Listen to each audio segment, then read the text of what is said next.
हमारे पैनल को। अब आगे बढ़ते हैं और बिग मार्केट वॉइसेस में आज हमारे साथ जुड़े हैं कंप्लीट सर्कल के managing partner and CEO Gurmeet Chadha. Gurmeet, good morning.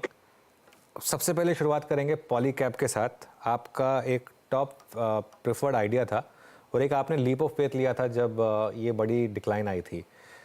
उस लीप ऑफ फेथ को क्या मार्केट ने रिवॉर्ड किया है और क्या अब वापस ये ऑल टाइम हाई की तरफ जाने को तैयार है?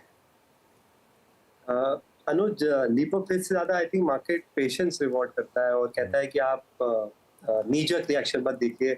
हमने वो श्री सीमेंट में देखा है, हीरो मोटोकॉर्प में देखा है, कुछ हद तक मैनकाइंड फार्मा में देखा है। जब भी ऐसा कोई सर्च हुआ है, इमीडिएट रिएक्शन हमेशा नेगेटिव आता है, तो थोड़ा सा इवेंट को प्ले आउट होने देना चाहिए। और मार्केट के रिएक्शन से लग रहा है कि उसका इम्पैक्ट इतना ज्यादा नहीं है। कई बार मुझे लगता है भाव आपको बहुत कुछ बताता है, बट मैं अभी भी, वो कहते हैं ना, I don't want to jump the gun. मैं अभी भी वेट करना चाहूंगा। हमारे पोर्टफोलियो में अराउंड 3.5-4% का एक्सपोजर है। हमने मेंटेन किया, हमने रिएक्ट नहीं किया उस टाइम जब मार्केट में मूव आया था। तो मैं एग्जैक्ट इम्पैक्ट देखना चाहूंगा, क्वार्टरली अर्निंग्स सुनना चाहूंगा, क्योंकि ये जो मल्टीपल है पॉलीकैब का 50 टाइम्स का, ये कुछ हद तक गवर्नेंस का है। तो मार्केट थोड़ा सा और कॉन्फिडेंस आएगा कि ये वन ऑफ इवेंट था और कोई सीरियस लैप्स नहीं था अकाउंटिंग में और बुक्स में। तो वो मैं एक बार देखना चाहूंगा। बिजनेस परफॉर्मेंस सॉलिड है, हमने चैनल चेक्स किए हैं, ओवरऑल डिमांड बहुत अच्छी है केबल्स एंड वायर्स की, हाउसिंग लेड भी है, पावर लेड भी है। तो स्ट्रक्चरल सारे ट्रिगर्स हैं स्टॉक पे। थोड़ा सा बस मार्केट देखना चाहेगा कि गवर्नेंस और अकाउंट्स और जो बुक कीपिंग है वो गोल्ड स्टैंडर्ड होनी चाहिए। ओके, बिल्कुल। दूसरा स्टॉक जो मैं आपके साथ डिस्कस करना चाह रहा था, पता नहीं आपके पोर्टफोलियो में है या नहीं, लेकिन एक जैसे कहते हैं ना, एक रेनेसांस टाइप का मूव आया यहाँ पर, एक्साइड इंडस्ट्रीज। काफ़ी साल तक इस स्टॉक ने कुछ नहीं किया, लेकिन जब चलना शुरू हुआ तो एक ही झटके में शानदार मूव हुआ। ये देखिए स्टॉक का चार्ट। बताइए क्या कोई व्यू है इस पर?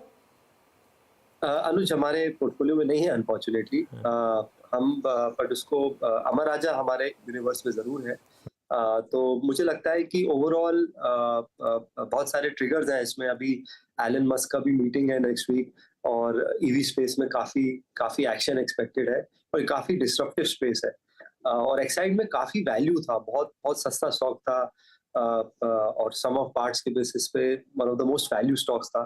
तो आई थिंक मार्केट ने थोड़ा रिवॉर्ड किया है और अभी थोड़ा सा वैल्यू, क्योंकि आप देखिए 10 ईयर यील्ड यूएस की अभी भी 4.5 4.6 लेवल्स पे है।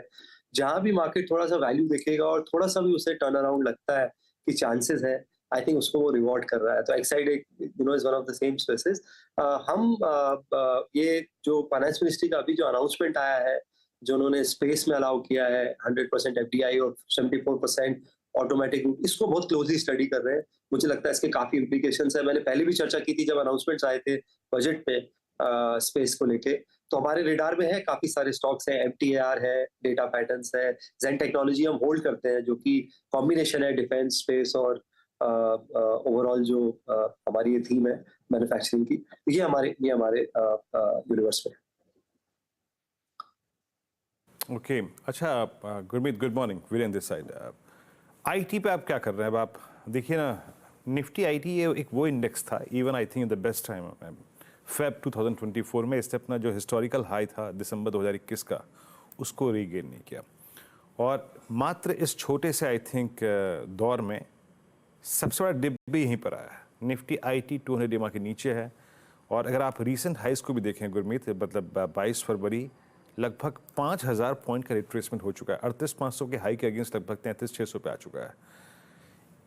क्या टीसीएस के नंबर्स ने आपको प्रभावित नहीं किया मार्जिन्स के फ्रंट पे? और आपकी शॉपिंग लिस्ट में क्या आईटी है इस वक्त, लार्ज कैप या मिड कैप में?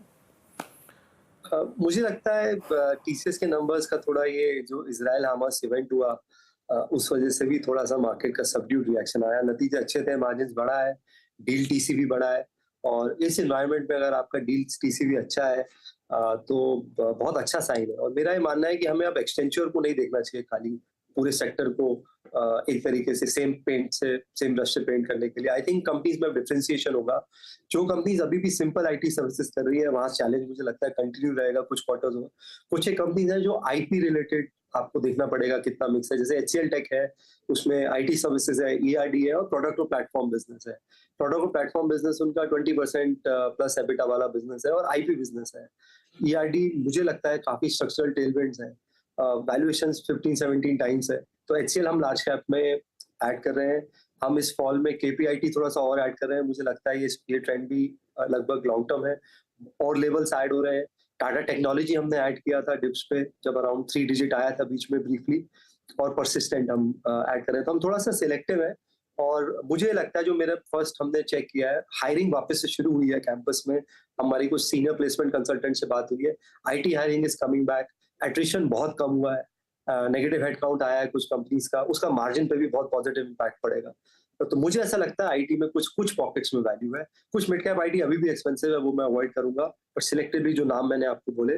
और देखिए जब आपका थोड़ा सा हेडविंड्स होते हैं, एनवायरनमेंट नेगेटिव होता है, तभी थोड़ा सा वैल्यू मिलता है।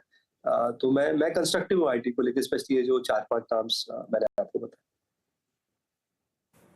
ओके, जो 4-5 नाम शेयर किए हैं। मीनवाइल निफ्टी 22,176 डे लो पर, और यानी अब हम ऑलमोस्ट स्लिप होके जो हमारी 3:28 की लास्ट सेशन की मंगलवार की ट्रैजेक्टरी थी उसमें आ चुके हैं हम।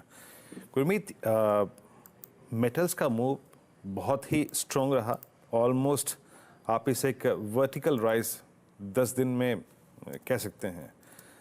मेटल्स का ये मूव जारी रहेगा, और आप लोगों के पोर्टफोलियो में इस वक्त मतलब आपके पीएमएस में क्या क्या इंक्लूडेड है मेटल्स में? तो आप जैसे मैंने पहले भी बोला है, मेटल्स में आपको थोड़ा सैटेलाइट पोर्टफोलियो होता है, कभी भी कोर नहीं होता है, क्योंकि आपको अपना एंट्री एग्जिट थोड़ा सा टाइम करना पड़ता है। हमारे पोर्टफोलियोज में टाटा स्टील है, मुकंद है। मुकंद एक थोड़ा सा टर्नअराउंड स्टोरी है। बजाज का स्टेक करीबन 74% हो गया है। कंपनी में उन्होंने अराउंड 1400-1500 करोड़ का इन्फ्यूजन हुआ है, डेट रिडक्शन हुआ है, तो लैंड सेल हुई है, existing working capital limits refinance हुई है, पूरी टीम में रीजिक हो रहा है, उन्होंने जिंदल से सीओ लिया है, और काफी चेंजेस हो रहे हैं, और उसके अलावा मशीन टूलिंग में भी अच्छा काम कर रहे हैं। तो मुझे लगता है कि वैल्यूएशन अभी भी रीजनेबल है, तो ये हमारे पोर्टफोलियो में है। हिंदाल्को पे भी हमारी थोड़ी नजर है। मेरा ये मानना है कि इंडिया एक कैपेक्स साइकिल में है, एक लॉन्ग टर्म इन्वेस्टमेंट साइकिल में है।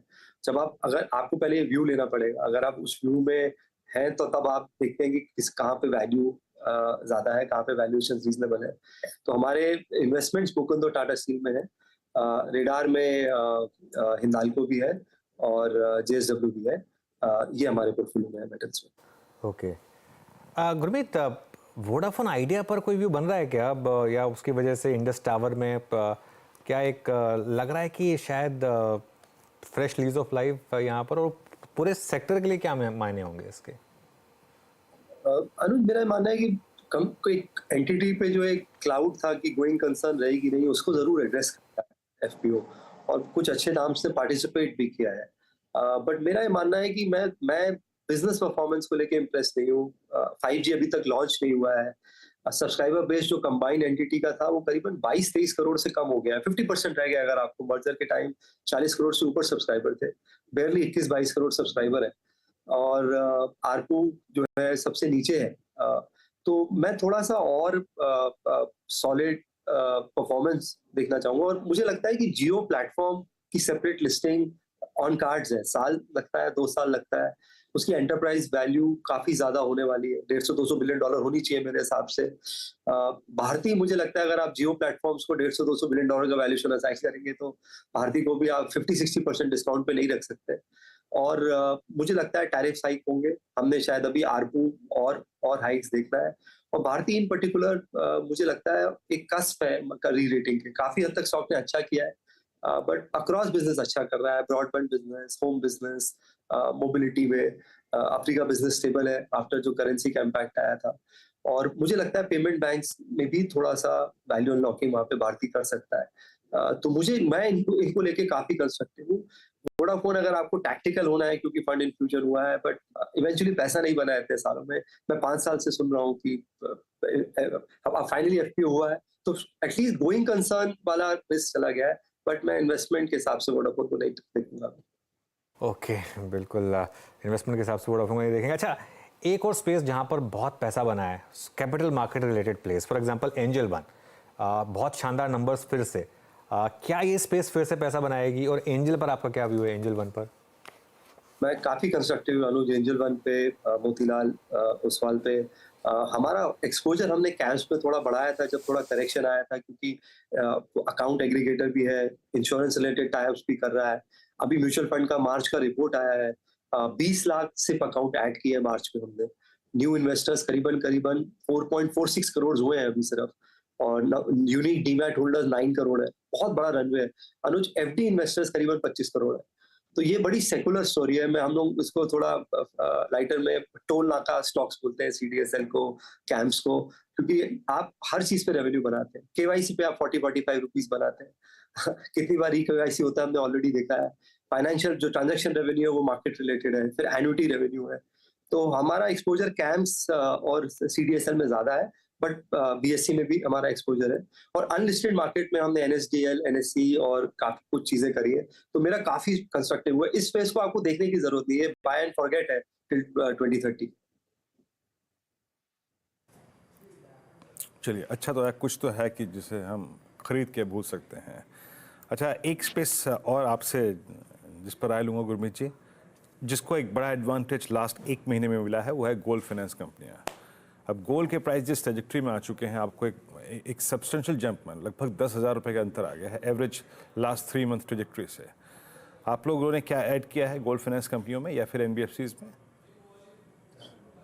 हम थोड़ा सा इसमें काउंटर सिक्लिकल भी ले रहे हैं। हम जो एनबीएफसीज में थोड़ा स्ट्रेस आया, जो आरबीआई के एक्शंस हुए, और हमें थोड़ा वैल्यूएशन कम पर लगता है, तो हमने बजाज फाइनेंस में एक्सपोजर बढ़ाया है। एक हमने छोटी एनबीएफसी ऐड करी है पोर्टफोलियो में, यूग्रो, क्योंकि मेजॉरिटी एमएसएमई में फोकस्ड है। वो 12 to 18% यील्ड पे काम करते हैं, 50-60% बुक सिक्योर्ड है। इस वजह से उनका क्रेडिट कॉस्ट हमेशा 2% के नीचे रहता है। अभी प्रेफरेंशियल इशू भी कर रहे हैं, कैपिटल रेज भी हो रहा है, और 1.5 बुक वैल्यू पे है। इस साल 125 करोड़ के आसपास का मुझे लगता है पैट करेंगे। तो अगर आप मार्केट के हिसाब से देखेंगे तो 18-19 टाइम्स अर्निंग्स पे है। तो निश पे है। हमने क्रेडिट एक्सेस ग्रामीण थोड़ा सा ऐड किया करेक्शन में। हमें लगता है कि कुछ माइक्रो फाइनेंस कंपनीज बहुत अच्छा करेगी, क्योंकि वो उसमें स्ट्रक्चरल लीवर्स हैं, रिस्क अंडरराइटिंग बहुत अच्छी है। और क्रेडिट एक्सेस ग्रामीण सबसे बड़ी कंपनी है इस स्पेस में। और थोड़ा सा चोला में भी एक्सपोजर हम देख रहे हैं। तो मुझे लगता है कि एक बार जब लिक्विडिटी ईज होगी, इंटरेस्ट रेट साइकिल रिवर्स होगी, हो सकता है 1 क्वार्टर और लगे, थोड़ा सा आपको शायद साइकिल में अर्ली आना पड़े।